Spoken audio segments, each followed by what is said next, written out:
just crypto in general, you want to be able to democratize the borrowing and lending, with assets, something that's, maybe only possible if you have a net worth of over $100 million in traditional finance. But what we're seeing here is, just regular Coinbase users are actually able to borrow against their assets and do what they want. Maybe they're gaining yield. Welcome back to another episode of Wagmi TV. Today we got an exciting one. We're going to be walking through the Morpho Vaults, the Morpho charts, and everything there is to know about the platform. We've got a lot of good, exciting growth when it comes to the Coinbase vaults and all the TVL growth and user growth we're seeing there. So we'll have an exciting couple charts to show you. As always, this is not financial advice. Make sure to do your own research. But Mata, why don't you take it away?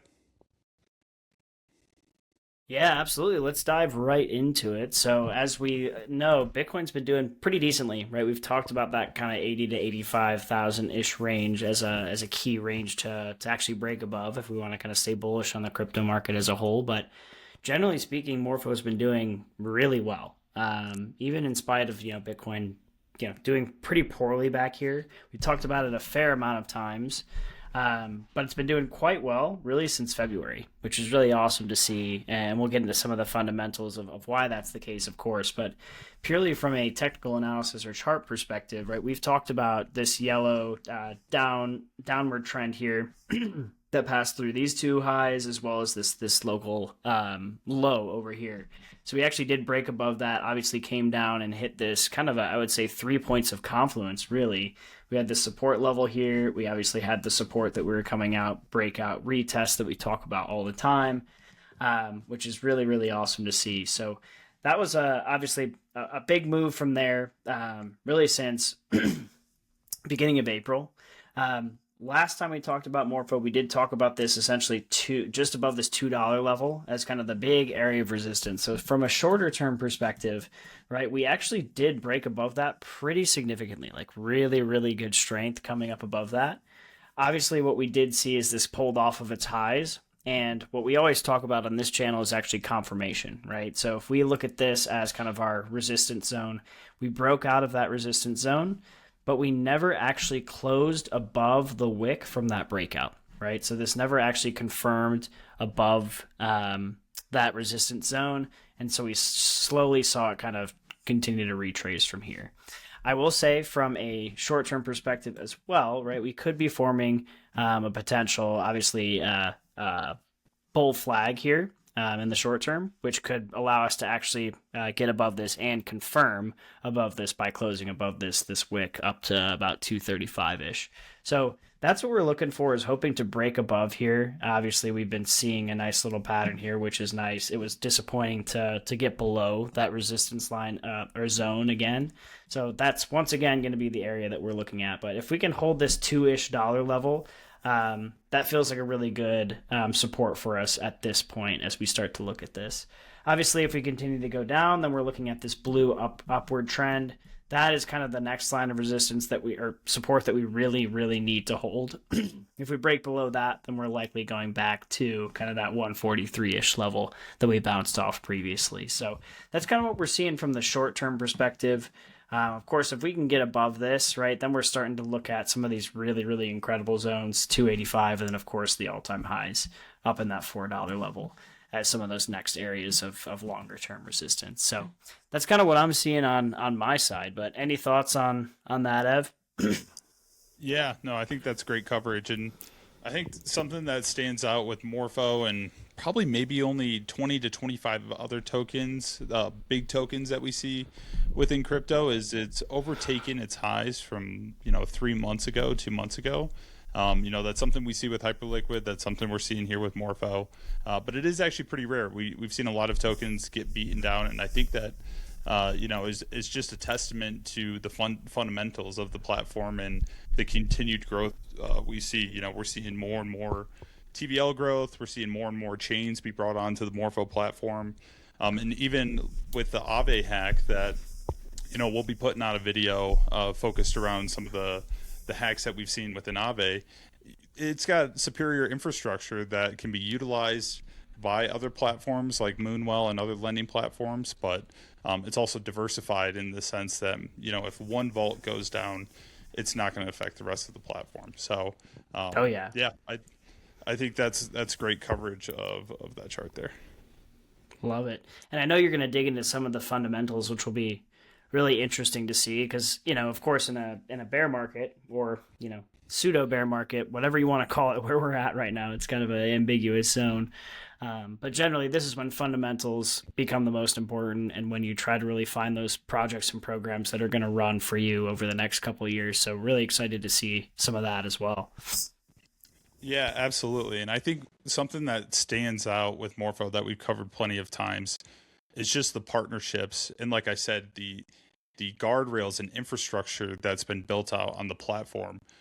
So much so that they're actually running the borrowing and lending happening on the Coinbase app. This is not the Coinbase wallet app. This is actually the official Coinbase app. And so when you get these pop-ups when you go into your Coinbase app to borrow against your Bitcoin or lend your Bitcoin for 2%, it's actually using Morpho in the background to be able to do this.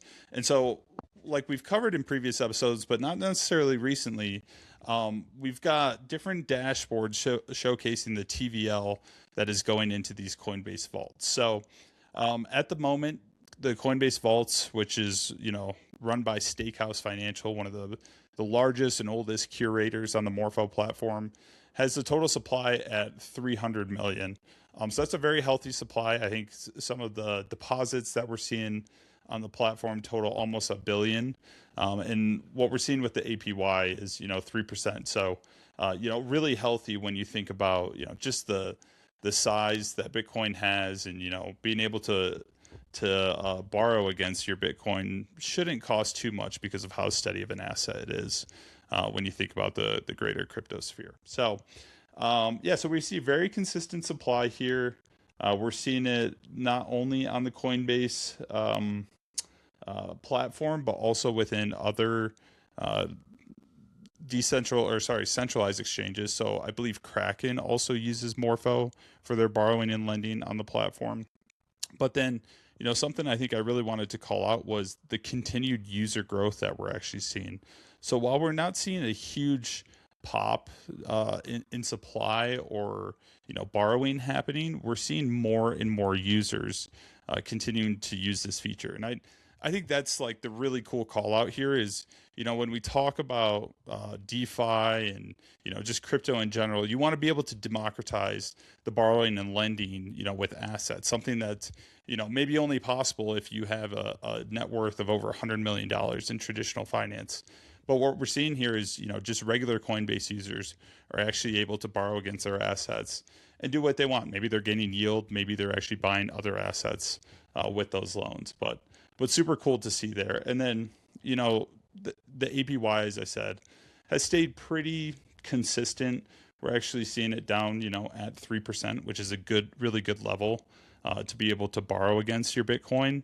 And then one other thing I wanted to showcase is this is a Morpho dashboard just focusing on the TVL of the platform. So Morpho has, nearly 11.5 billion in deposits. We've got about 4 billion in active loans out. And, as I was saying, there's more and more L1s and L2s and different chains coming on the platform where we see, Ethereum has really been the cornerstone of the TVL on Morpho, but Base is basically catching up to it. So, Ethereum has 5.7 billion in TVL. Base is at 4.3 billion. So we're seeing Base just become more and more the centerpiece for loans, for borrowing and lending on the platform. So, I think across the board, when you look at the partnerships, when you look at the TVL, look at the number of chains it's on, we're just seeing Morpho go from strength to strength. And I think that's kind of being reflected in that chart that you showcased there, Mata. Yeah, and I mean, it would be interesting to see some of those other lending platforms, like how they're performing from a price perspective as well. Maybe that's something that we can do at some point. Because again, proof is in the pudding, right? There's a reason why this is happening at the end of the day. Like the charts obviously can guide you, but the fundamentals are ultimately what you're looking at from a long term. So that's really interesting to see. Absolutely. Well, if you guys like this content, feel free to like, comment, subscribe. We'd love to hear your thoughts if you're using Morpho and really what you see in Morpho's future. So, as always, we'll catch you next week on Wagmi TV.